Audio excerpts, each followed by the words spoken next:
Hello my dear students, welcome to our YouTube channel biology one by Dilip Pandey. आज हम लोग का जो मेन टॉपिक है वो है फाइलम मोलस्का। इसके पहले हम लोग जो है काफी फाइलम पढ़ चुके हैं पिछले पार्ट्स तक। आज जो हम लोग का नया टॉपिक है वो फाइलम मोलस्का है। सबसे पहले समझते हैं मोलस्का शब्द क्यों रखा गया। जो मोलस्का, अगर मोलस्का की बात किया जाए, ये मॉलिस शब्द से बना है। मॉलिस, या इसको कह सकते हैं मोलस्कम शब्द से बना है। मोलस्कम शब्द से बना है जिसका अर्थ होता है सॉफ्ट, चिकना। तो जो मोलस्का संघ के जंतु हैं वो जंतु काफी चिकने होते हैं, चिपचिपे होते हैं, चिकने होते हैं, गिलगिले से होते हैं, कह सकते हैं जो है लसा सा होता है। इस तरह से इसके जो शरीर होते हैं। अगर मोलस्का की बात करें, जो फाइलम है, फाइलम, इस फाइलम को सबसे पहले इस्टेब्लिश्ड किया गया। फाइलम इस्टेब्लिश्ड बाय, मतलब इसको स्थापित किया था बाय जॉन्स्टन। जॉन्स्टन ने सबसे पहले जो है इस फाइलम को एक अलग फाइलम माना, वर्मीज से इसको हटा करके जो है एक अलग फाइलम मोलस्का बनाया। और उस मोलस्का में ऐसे जंतुओं को रखा जिसका शरीर काफी चिपचिपा, चिकना, गिलगिला सा था, सॉफ्ट था। उन सबको मोलस्का में रखा गया। मोलस्का की अगर बात किया जाए तो मोलस्का जो हैबिटेट है, जिसकी बात किया जाए तो ये प्रायः अगर देखा जाए तो ये यूजुअली समुद्री होते हैं। मतलब अगर यूजुअली इसको बात किया जाए, प्रायः जो है ये मेराइन नेचर का होता है। लेकिन ऐसा नहीं कि सभी मेराइन होते हैं, बट सब कुछ इसमें क्या होते हैं, बट सम आर लिविंग, कुछ इसमें जो है इन फ्रेश वाटर में पाए जाते हैं। इसके अलावा जो है एंड कुछ इसमें जो मॉइस्ट सॉइल में भी प्रेजेंट हो सकते हैं, मॉइस्ट सॉइल में भी जो है प्रेजेंट हो सकते हैं, मृदा के अंदर भी रह सकते हैं। तो इस तरह से इसके हैबिटेट है। अधिकांश तो इसमें जो सदस्य है वो समुद्री हैं, लेकिन कुछ इसमें लवणीय जलों में पाए जाते हैं, कुछ नम भूमि में पाए जाते हैं, कुछ मृदा में पाए जाते हैं। इस तरह से कुछ पेड़ की शाखाओं पर भी पाए जा सकते हैं। ठीक, तो ये फाइलम मोलस्का। फाइलम मोलस्का की बात है, सबसे यूनिक कैरेक्टर होता है। कुछ अधिकांश जंतु जो होते हैं, अधिकांश, सबकी तो नहीं कह रहे, अधिकांश जंतु में क्या होता है कि जो इसके शरीर की देहभित्ति होती है, जो बॉडी वॉल होती है, ये जो बॉडी वॉल होती है ये फोल्ड हो जाता है, फोल्डिंग कर लेते हैं। फोल्ड होकर के ये जो है एक वलन बना लेता है, एक वलय बना लेता है। फोल्ड होकर के शरीर के चारों ओर जो है एक वलन का निर्माण कर लेता है, फोल्ड का निर्माण करता है। और इसको कहते हैं, यहां पर जो बन जाता है उसको कहते हैं मैंटल। यानी कि शरीर देहभित्ति जो होती है, देहभित्ति शरीर के चारों ओर एक वलन के द्वारा, फोल्डर के द्वारा, फोल्डिंग के द्वारा जो है एक कठोर सा आवरण बना लेता है, जिसको कहते हैं मैंटल, यानी हिंदी में प्रवार कहते हैं।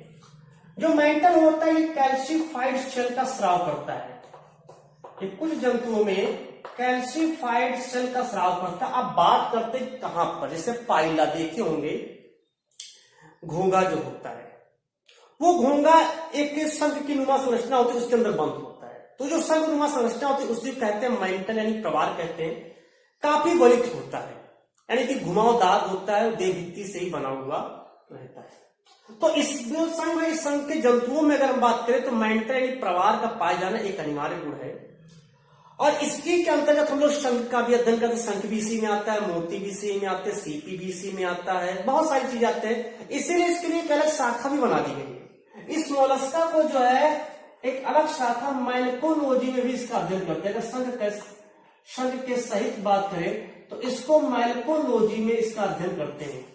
या इसको एक और है कांकोलॉजी, इसको जो है कांकोलॉजी के भी अंतर्गत अध्ययन किया जाता है। तो इसको माइकोलॉजी या कांकोलॉजी के अंतर्गत मोलस्का का अध्ययन करते हैं। जिसमें शंख, सीप, मोती, पर्ल, पलस्टर या इन सब चीज का जो अध्ययन करते हैं उसमें ही आते हैं मोलस्का।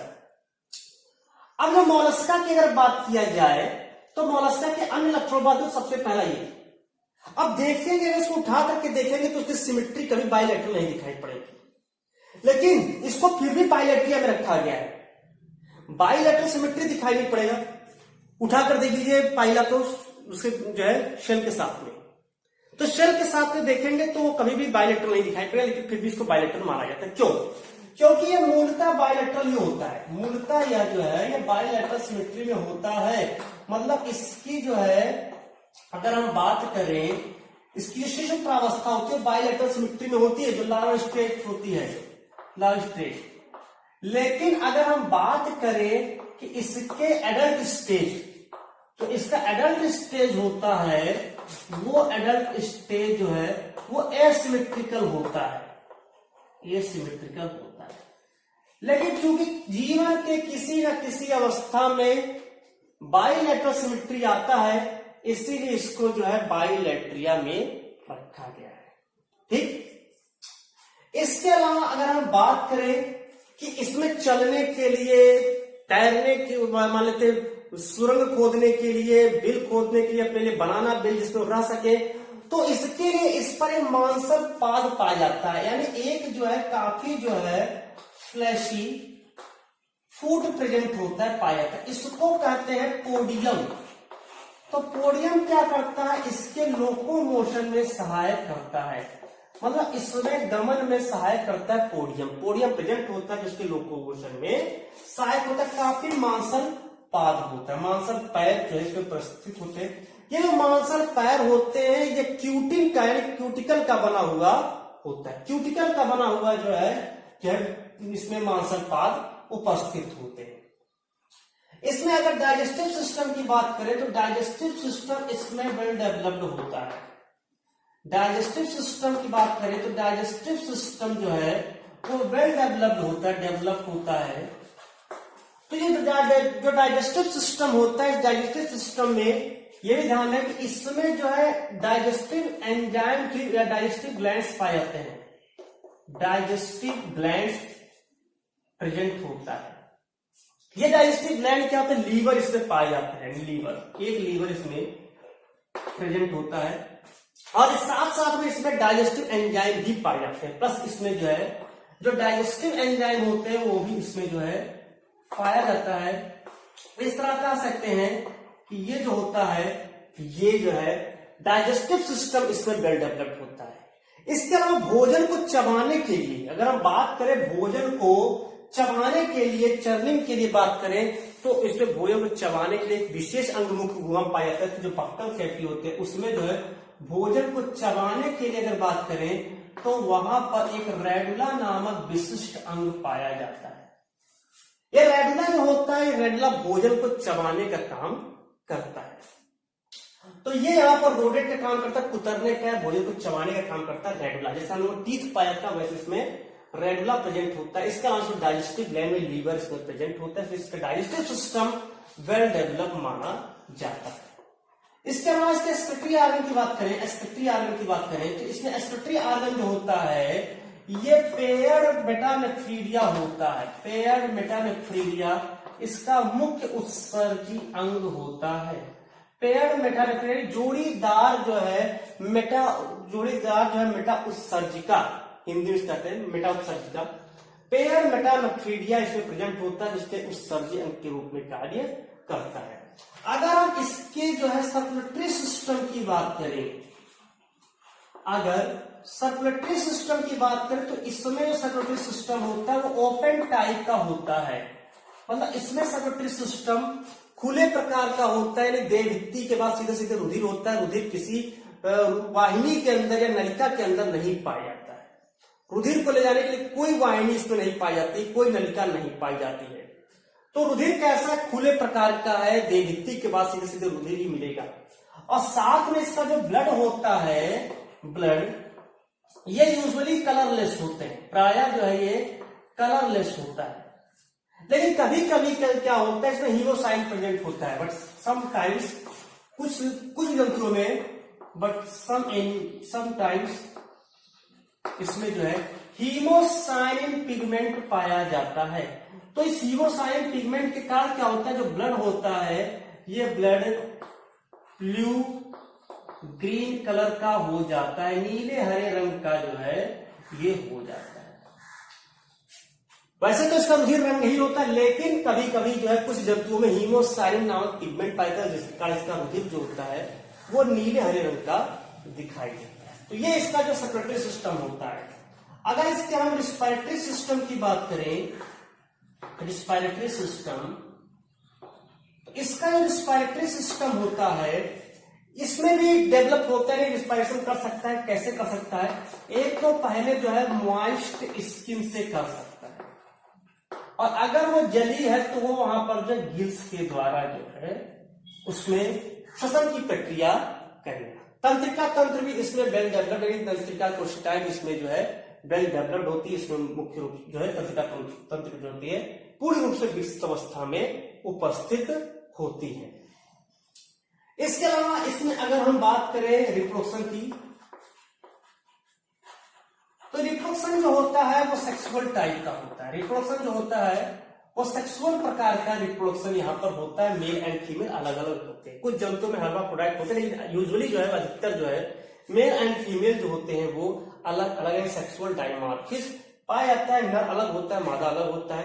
ट्रोकोफोर लार्वल स्टेज किसी किसी में पाया जाता है, किसी किसी में जो ट्रोकोफोर लार्वल स्टेज है किसी किसी में जो है प्रेजेंट होता है। सब में नहीं पाया जाता है लार्वल स्टेज, लेकिन जिसमें पाया जाता है उसमें ट्रोकोफोर लार्वल स्टेज प्रेजेंट होता है। तो ये इसके जो है कुछ जनरल कैरेक्टर है। अब बात करते हैं इसके क्लासिफिकेशन की और इसके एग्जाम्पल इसमें क्लासिफिकेशन एग्जाम्पल को ध्यान से देखना बड़ा इंपॉर्टेंट माना जाता है। तो अब बात करते हैं इसके क्लासिफिकेशन की।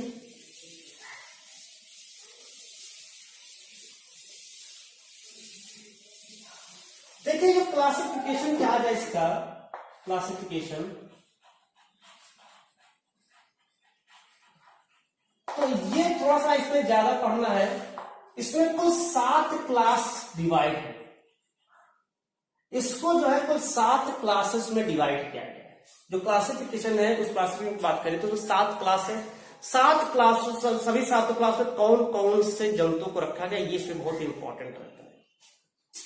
तो सबसे पहले हम बात करते हैं यहां पर जो है पहला क्लास फर्स्ट मोनोप्लाइकोफोरा। जो मोनोप्लाइकोफोरा है, मोनोप्लाइकोफोरा, इसमें एग्जाम्पल है नियोपिलाइना।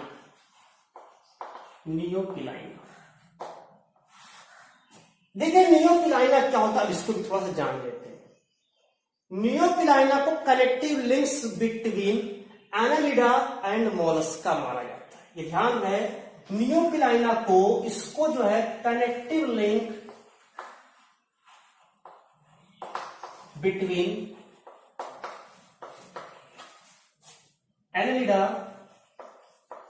एंड मोलस्का, तो इसको जो है ये 1 नंबर का मोस्ट इंपॉर्टेंट माना जाता है कि इसको नियोपिलाइना को एनालिडा और मोलस्का के संघ के बीच की संयोजक कड़ी माना जाता है नियोपिलाइना। और इसको किसमें रखा गया है? इसको रखा गया मोनोप्लाइकोफोरा में, इसको जो है रखा गया है। दूसरा क्लास की बात करें एप्लाइकोफोरा।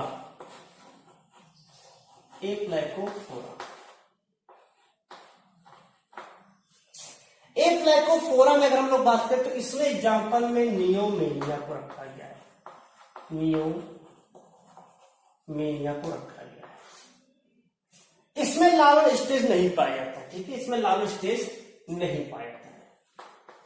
तीसरे अगर क्लास की हम लोग बात करें तो तीसरा क्लास है वो है पॉलीप्लाइकोफोरा। तीसरा क्लास है पॉलीप्लाइकोफोरा।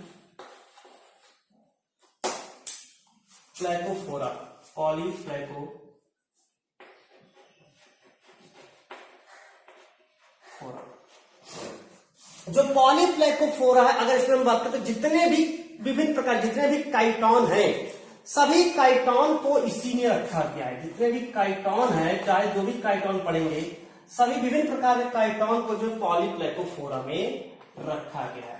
अगर हम लोग बात करें चौथे क्लास की जो है, तो चौथा क्लास है गैस्ट्रोपोडा।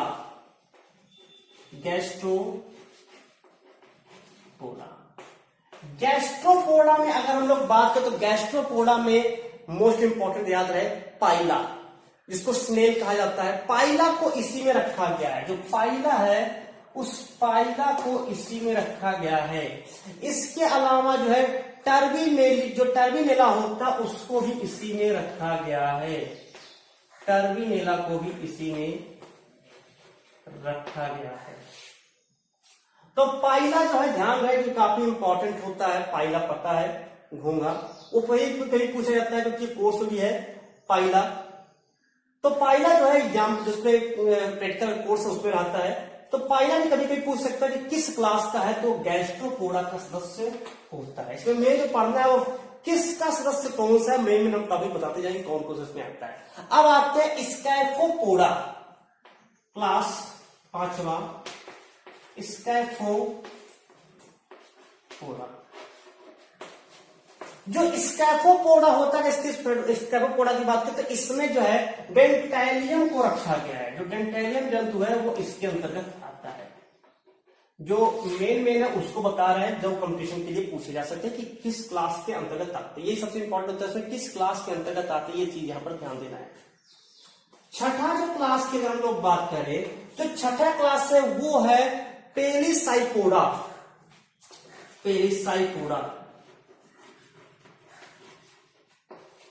जो पेलिसाइपोडा होता है, इस पेलिसाइपोडा के अंतर्गत लैमिनिडेंस आता है। जो लैमिनिडेंस होता है ये जो है 12th में प्रैक्टिकल बुक में जो है, ये प्रैक्टिकल में जो ये लैमिनिडेंस है ये यहाँ पर प्रेजेंट है, यानी ये यहाँ पर जो लैमिनिडेंस है ये इसमें पाया जाता है, लैमिनिडेंस। तो ये जो लैमिनिडेंस होता है इसको जो है इसमें रखा गया है पेलिसाइपोडा में। 7वां क्लास की अगर बात करें तो 7वां क्लास है सिफेलोपोडा। ये भी बड़ा इंपॉर्टेंट है, ये वाला क्लास सिफेलोपोडा। क्यों इंपॉर्टेंट है? क्योंकि जो मोती नाम सुनेंगे पर्ल ऑयस्टर वो इसी में आता है। और पर्ल ऑयस्टर का अगर हम बात करें तो इसका जो नाम है जूलॉजिकल टिंटेरा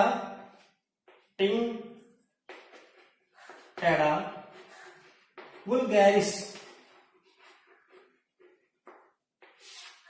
ये क्या है? पर्ल ऑयस्टर है, पर्ल ऑयस्टर, जिसको लोग मोती कहते हैं। इसी के अंतर्गत जो है सीपिया को भी माना जाता है, सीपिया भी इसी में रखा गया है। इसके अलावा इसी में ऑक्टोपस रखा गया। ध्यान में, ऑक्टोपस कौन पूछता है, ऑक्टोपस किस क्लास में या किस फाइलम में? तो ऑक्टोपस को मोलस्का में रखा गया है, इसके ऊपर लेकिन जो है प्रवाह नहीं पाया जाता है। और ये ऑक्टोपस को 7वीं क्लास सिफेलोपोडा में रखा गया। इसके अलावा भी इसमें जो है हम लोग कह सकते हैं कि इसमें एक चीज थोड़ा सा सीपिया ऑक्टोपस के अलावा इसमें नॉटुलस जो होता है उसको भी इसमें जो है रखा गया। तो ये काफी इंपॉर्टेंट जो है क्लासिफिकेशन इसका है मोलस्का का। तो मोलस्का के जनरल कैरेक्टर और इसका क्लासिफिकेशन अच्छे से तैयार कर ले। तब तक के लिए धन्यवाद।